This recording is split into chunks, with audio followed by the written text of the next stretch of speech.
Bom dia, irmãos e irmãs. Que a graça e a paz de nosso Senhor e Salvador Jesus Cristo esteja sobre cada irmão, cada irmã, esta manhã.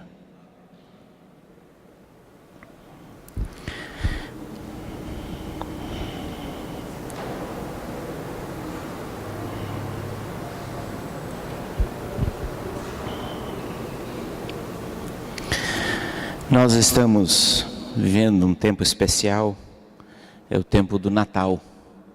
E é inevitável que a gente perceba, que a gente não deixe de sentir todo o clima que a cidade se reveste, que a cidade, o nosso ambiente é transformado.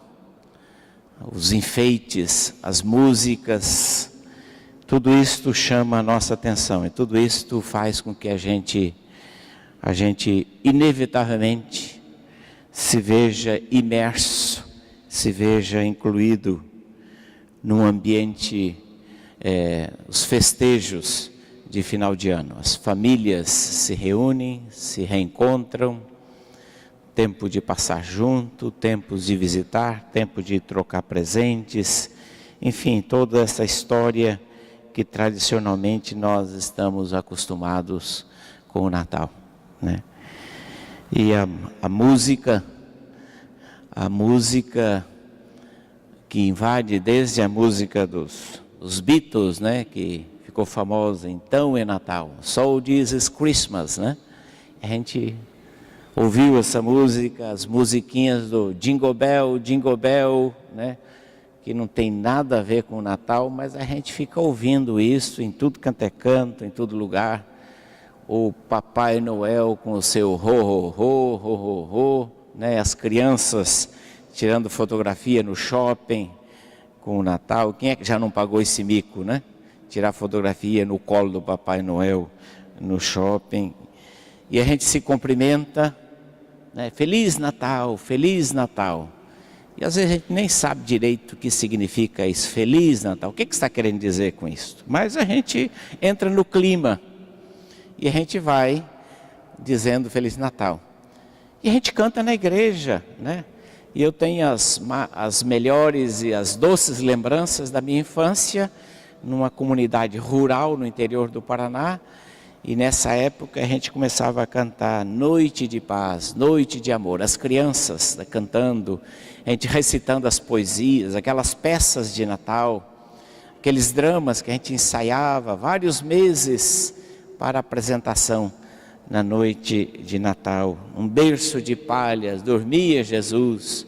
Então músicas e outras tantas que fazem parte da nossa história, que fazem parte da nossa vida, principalmente quem passou a infância na igreja, quem viveu a infância na igreja, essas lembranças ficam muito fortes em nós, ficam muito fortes no nosso coração. Mas contudo, existe uma outra história do Natal, né? Existe uma outra história que às vezes não é contada, essa história às vezes não é relembrada. E eu então convido os irmãos, as irmãs a abrirem suas Bíblias, no Evangelho segundo São Mateus, no capítulo 1, vamos ver uma outra história sobre o Natal. Mateus capítulo 1, do versículo 18 ao versículo 25, é o Natal segundo José. A gente fala às vezes do nascimento de Cristo, a gente fala de Maria, a gente fala dos anjos, a gente fala dos pastores, a gente fala dos magos, mas poucas vezes, inclusive é a primeira vez em 34 anos de pastorado que eu estou pregando sobre José. Essa é a primeira vez, porque a gente prega tanto sobre outras coisas, mas hoje eu resolvi falar sobre o José. Então abra sua Bíblia, Mateus capítulo 1, versículo 18. O nascimento de Jesus Cristo foi assim: estando Maria, sua mãe, desposada com José, sem que tivesse antes coabitado, achou-se grávida pelo Espírito Santo. Mas José, seu esposo, sendo justo e não a querendo infamar, resolveu deixá-la secretamente. Entretanto, enquanto ponderava nessas coisas, eis que lhe apareceu em sonho um anjo do Senhor dizendo: José, filho de Davi, não temas receber Maria, tua mulher, porque o que nela foi gerado é do Espírito Santo. Ela dará à luz um filho, e lhe porás o nome de Jesus, porque ele salvará o povo dos pecados, o seu povo dos pecados deles. Ora, tudo isto aconteceu para que se cumprisse o que fora dito pelo Senhor por intermédio do profeta. Eis que a virgem conceberá e dará à luz um filho, e ele será chamado pelo nome de Emanuel, que quer dizer Deus conosco. Despertado José do sono, fez como lhe ordenara o anjo e recebeu sua mulher. Contudo, não a conheceu, enquanto ela não deu à luz um filho, a quem pôs o nome Jesus. Aqui nós temos uma história de um Natal segundo José. E como diz o texto bíblico, José estava noivo de Maria, casamento marcado, já feito os proclamas no cartório, embora fosse demorar talvez um pouco mais tempo, mas já estava tudo assinado, sacramentado, juridicamente que eles iriam casar. Legalmente, de direito eles eram casados, de fato ainda não, porque não haviam coabitado, não havia se consumado as núpcias, a festa ainda não havia acontecido, mas oficialmente eles já eram casados. Mas de repente o José faz uma descoberta extremamente desagradável. Ele descobre que a noiva está grávida. Você já pensou, Gabriel, se você está noivo, casamento marcado, família, convite, tudo pronto, de repente você descobre que a noiva está tendo alguns enjoos. Descobre que a noiva está tendo alguns desejos de comer algumas coisas diferentes. De repente você descobre que ela começa a usar alguma roupa mais folgada. E você não tem nada a ver com aquela história. Vocês já pensaram numa situação dessa? Hoje, na nossa cultura, mas você imagine há 2000 anos atrás, numa cultura muito mais rígida, numa cultura que preservava os relacionamentos. O José descobre que a sua noiva está grávida. Ele descobriu, não sei como, talvez a Maria chegou para ele e contou: José, eu preciso contar uma coisa para você. Estou grávida. O que o José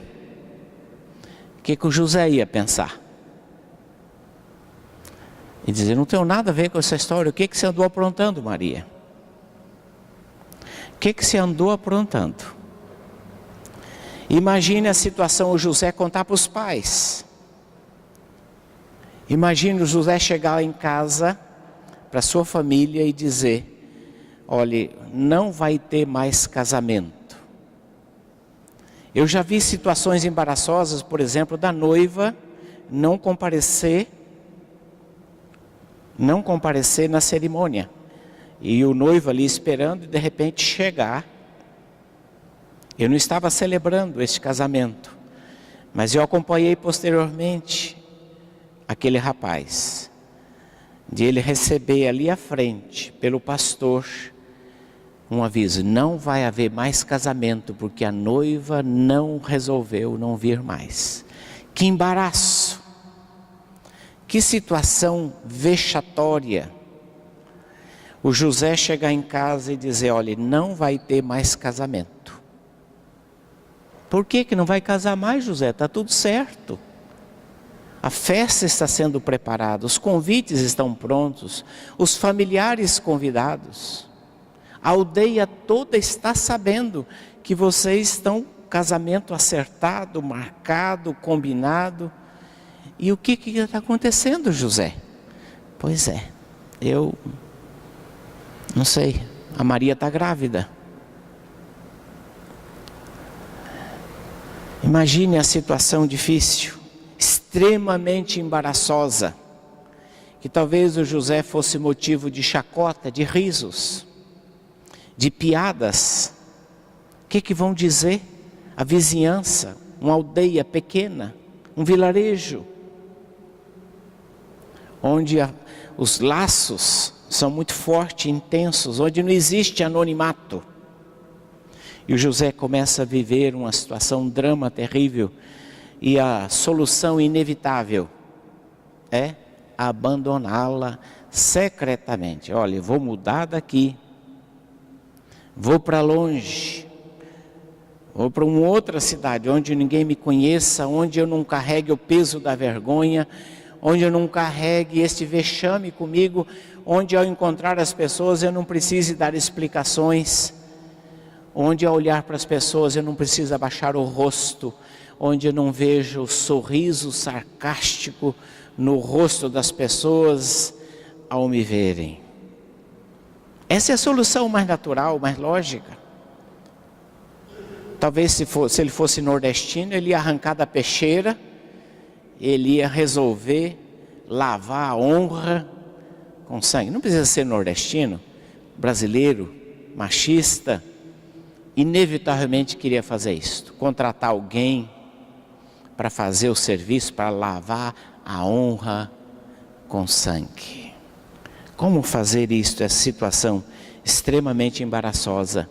Eu conheci uma pessoa, um casal, que passou por um momento de crise. E naquela crise eles se separaram. E a esposa se envolveu com outra pessoa e engravidou nesse período. Mas houve um arrependimento. E ela quis voltar e ele aceitou. E ele criou aquele filho como se fosse dele. E eu cheguei para aquele rapaz, para aquele senhor, e disse: olha, eu admiro a tua coragem.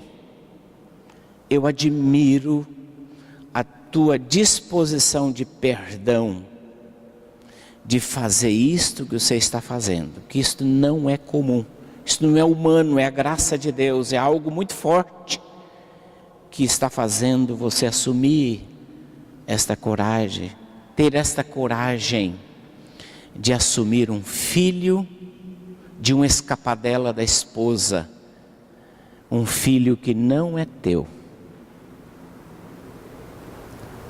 E o José realmente teve uma reação extremamente inusitada, diferenciada.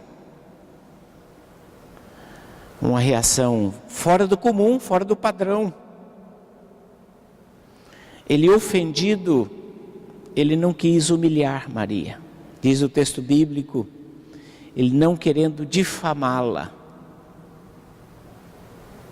ele resolveu deixá-la secretamente, sem tornar isso público, sem lançar o nome de Maria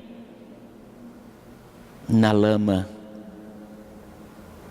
Ele resolveu secretamente sair. Mas uma coisa muito rica e preciosa de José nesse momento, que ele também, apesar de não entender e apesar de desfazer um sonho, desfazer um projeto, os móveis comprados, a casa talvez preparada, mobiliada, muitas prestações, a prestação da geladeira, da máquina, do jogo de sofá, da cozinha, tudo lá ainda, José devendo isto, né? O crediário das Casas Bahias da época. O José, mesmo desfazendo os seus sonhos, ele resolveu proteger a reputação da Maria. Eu soube de uma situação semelhante, de um casamento que foi desfeito por outras razões, as quais não recordo agora, e que a noiva entrou com ação de perdas e danos com o noivo que a deixou, porque ela investira, gastara, e ela entrou na justiça e ganhou. E o juiz entendeu que houve perdas, não só perdas materiais, mas uma perda moral.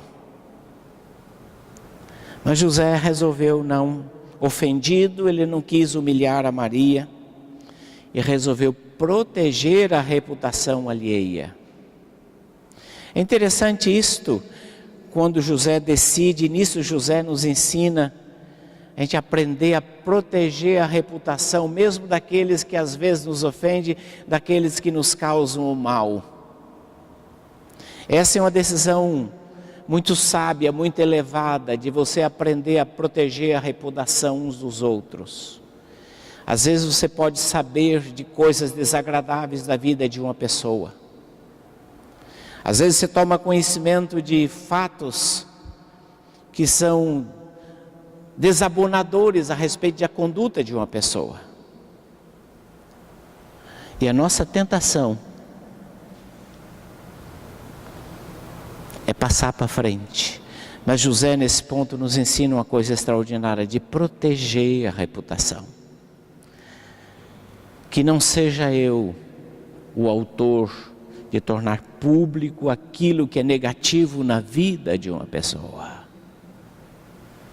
De postar no Facebook insinuando, de mandar um e-mail insinuando coisas sobre o comportamento, sobre a vida, sobre a integridade das pessoas. Proteger a reputação uns dos outros, não acobertar pecado, mas a gente não ser o instrumento para difamar a vida de uma pessoa. Mas a reação de José também é inusitada, porque ele enquanto ele ponderava sobre isso, meu Deus, o que eu faço? É o famoso contar até 10, porque às vezes nós nos machucamos e ferimos, quando às vezes a gente não toma decisões ponderadas. Quando a gente, às vezes, no impulso, de imediato, às vezes a gente é traído pelo nosso temperamento. Bateu, levou. É o estilo tolerância zero, que às vezes a gente é ferido e na mesma hora a gente retribui, não com a mesma moeda, mas com o dobro das moedas. O texto bíblico diz, ele enquanto ponderava, enquanto meditava sobre a situação, enquanto refletia sobre a situação, foi oportunidade para Deus falar. Aqui a diferença entre simplesmente reagir ou agir ouvindo Deus. A gente reage por provocação, ou a gente age por princípios ouvindo Deus. Quando dá oportunidade para Deus falar o nosso coração. E algumas perguntas que a gente sempre precisa fazer na nossa vida. De que maneira que Deus está querendo me ensinar nesse processo? Onde está Deus nessa história? O que é que Deus está querendo me ensinar? Onde Deus está querendo me conduzir? O que é que Deus está querendo fazer comigo? Por que é que Deus está permitindo isto? Às vezes a gente faz essa pergunta, por que é que Deus está fazendo isto? Mas num sentido com espírito de ressentimento. Por que que Deus está fazendo isso comigo? Eu não mereço. Não é isto. O que é que Deus está querendo me ensinar com isto? O que é que eu posso aprender com esse episódio? O que é que Deus está querendo permitir na minha vida com isto? E onde que eu posso crescer? O que que eu posso aprender? O que que eu posso extrair desse episódio? Não é a pergunta do ressentimento, achando-nos que nós somos intocáveis. Mas é a pergunta que diz, de que maneira que eu posso passar por esse episódio, por essa circunstância e sair uma pessoa melhor? E sair uma pessoa amadurecida, abençoada, com mais crescimento espiritual. Onde está Deus nessa história? Alguns domingos atrás nós falamos sobre José. Eu estava dizendo aos irmãos que o cristão é conhecido não só pelas suas ações, mas também pelas suas reações. E este José aqui também do Novo Testamento, ele é conhecido não só pelas ações, mas pelas reações. Ontem no presbitério nós tivemos uma experiência de ver como que uma pessoa reage numa situação de estresse, numa situação de dificuldade. São essas situações às vezes que revelam realmente o nosso caráter. Vocês já viram aquelas pegadinhas na televisão, né? Como as pessoas às vezes colocadas numa situação vexatória, uma situação de medo, uma situação de aperto, como as pessoas reagem? Algumas entram em pânico, outras ficam paralisadas, outras agridem. Depois vem a câmera revelando, olha, você estava sendo filmado. Aí vem a sensação de vergonha, porque a reação, a nossa reação. Como nós reagimos quando nós vemos os nossos interesses, as nossas dificuldades expostas? Então nós precisamos aprender com José algumas coisas importantes. A primeira delas é que as decisões precipitadas, elas têm um preço muito mais elevado. Toda vez que você decide com base na emoção, todas as vezes que você decide com raiva, todas as vezes que você decide no calor de um momento, você tem 99% de chance de se arrepender daquela decisão.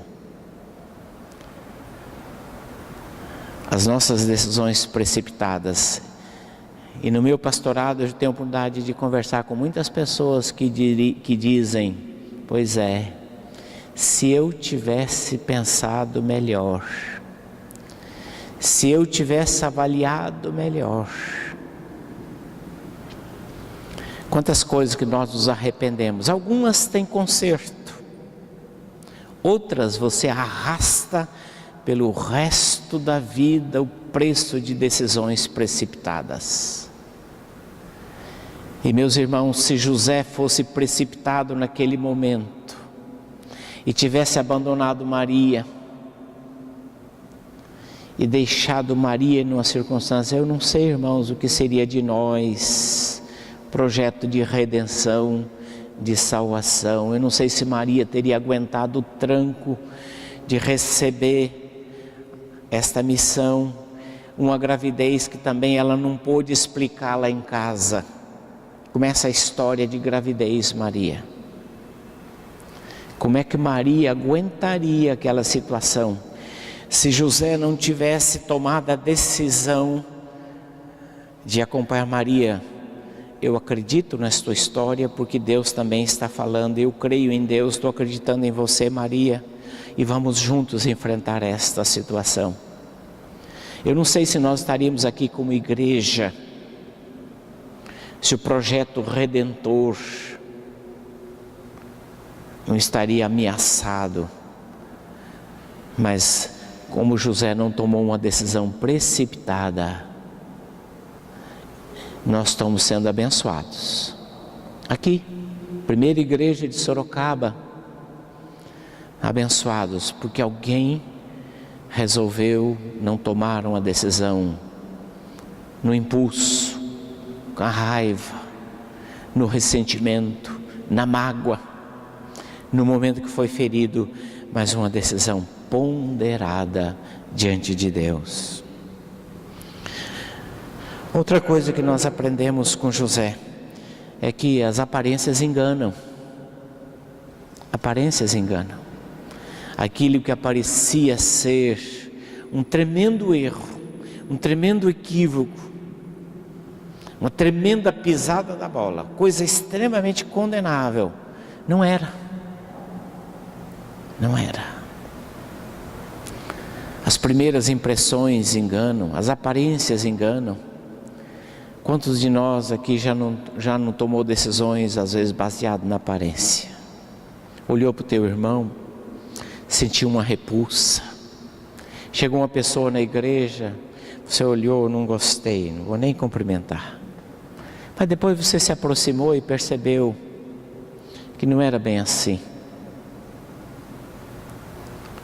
As aparências, o nosso olhar, o nosso juízo,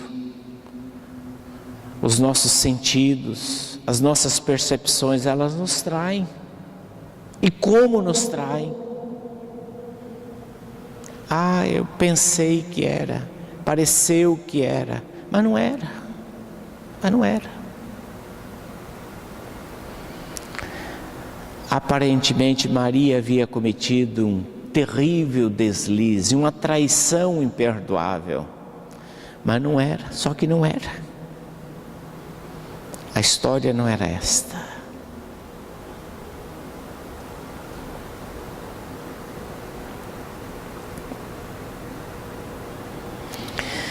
Nós aprendemos com José a cumplicidade com a esposa. A cumplicidade com a esposa. O anjo falou com José. José ouviu a história de Maria. Diz: Maria, vamos juntos nessa. Nós estamos nesse barco com você. É uma coisa muito importante para os casais. A disposição da cumplicidade. De estar juntos num projeto. De estar juntos na mesma direção. De estar juntos realizando a obra de Deus. Estar juntos na tarefa de educar aos filhos, de construir um lar, uma família. Muitos casais não sobrevivem porque falta essa dimensão da cumplicidade. Um é cúmplice do outro, é companheiro do outro, até nas aparentes deslizes, erros e enganos. A questão dessa cumplicidade. José mostrando para nós como se trata uma esposa,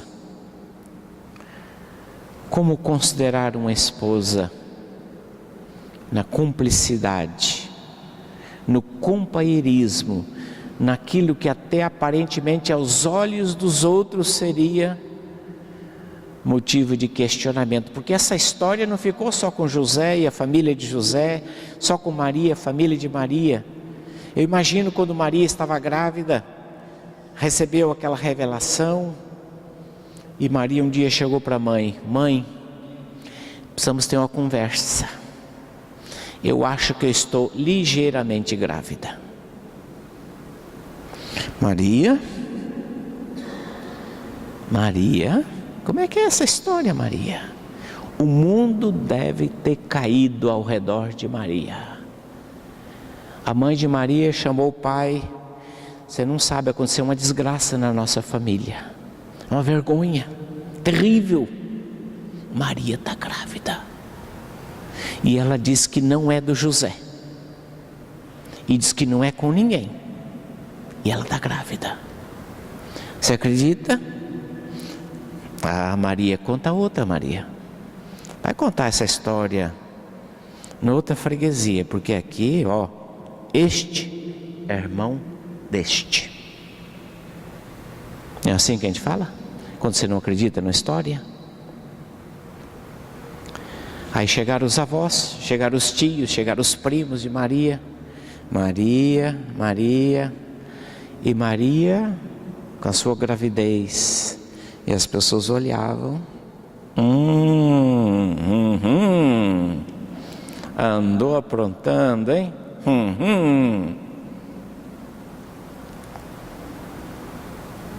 Não foi fácil, irmãos. A gente minimiza a história. A gente não para realizar a coragem de Maria e a coragem de José de assumirem juntos esta vergonha. Há uma insinuação no Evangelho de João que havia rumores a respeito do filho de Maria.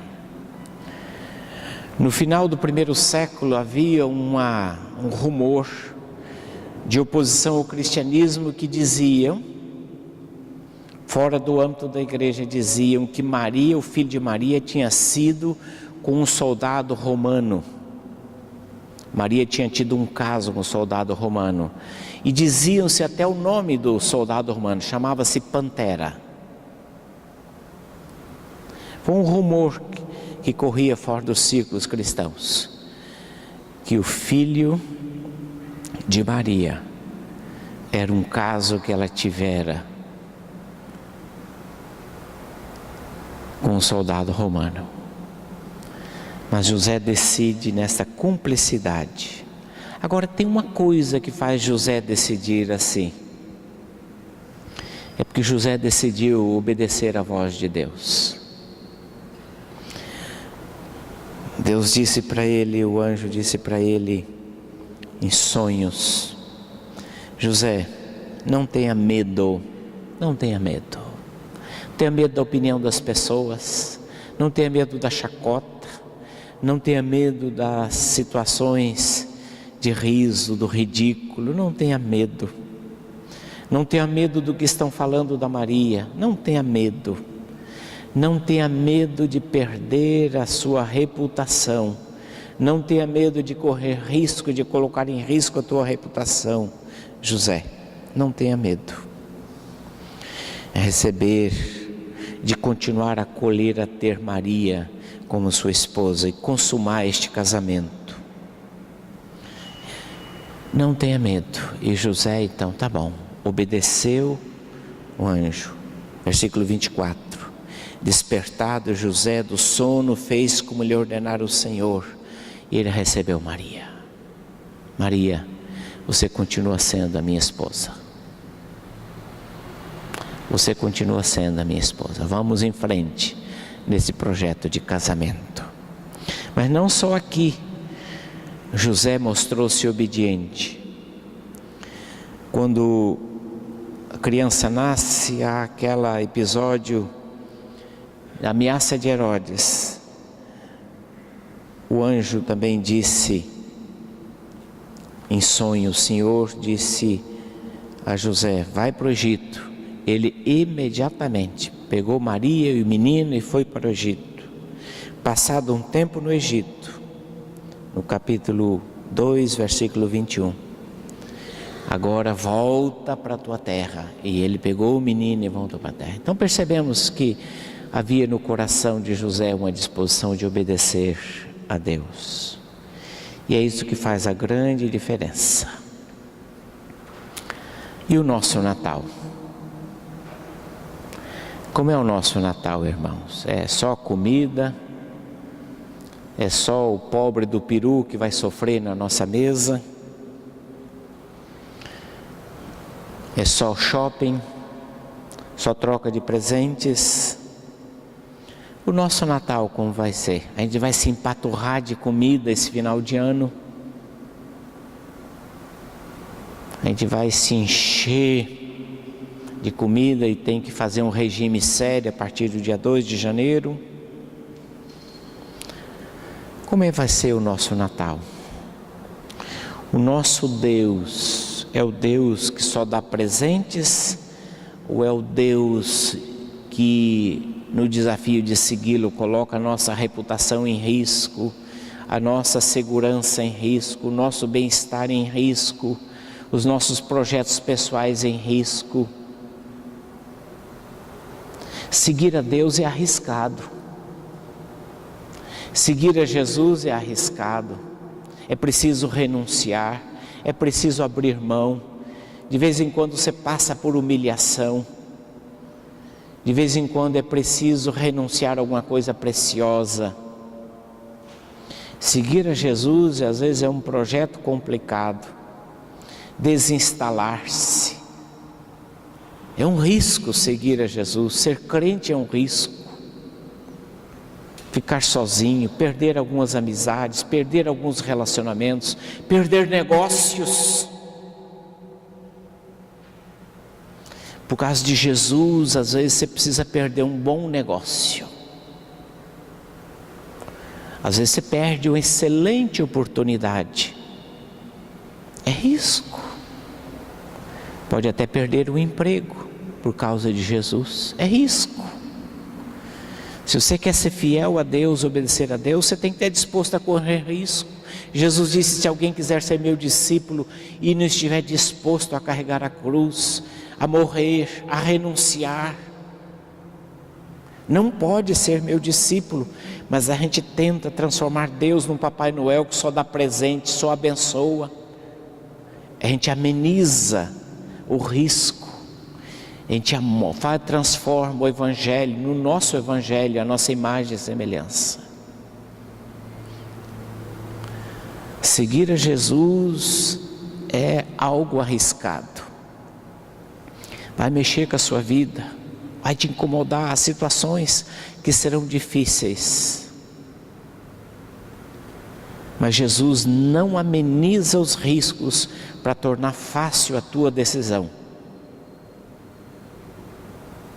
Mas não se engane quando a gente quer amoldar Jesus às nossas conveniências, às nossas preferências, ao nosso conforto e bem-estar. Qual o preço que pagamos para seguir Jesus? Os irmãos pensam que foi fácil para José? Será que foi fácil para Maria? Será que foi fácil para Davi? Foi fácil para Jeremias enfrentar a oposição? Isaías? Foi fácil para Estevão? Foi fácil para Paulo e Silas naquela prisão? Foi fácil para Jesus naquela cruz? Esse é o projeto de Deus. Nós estamos celebrando o Natal porque pessoas lá atrás correram riscos. Nós estamos aqui, podemos crer, porque lá atrás pessoas se dispuseram a correr riscos para obedecer a Deus. Isso é Natal. Disposição para correr riscos por causa de Jesus. Você está pronto para celebrar o Natal correndo riscos? Deus te abençoe e Deus nos dê a coragem de José, a coragem de Maria de correr riscos por amor e obediência. Amém.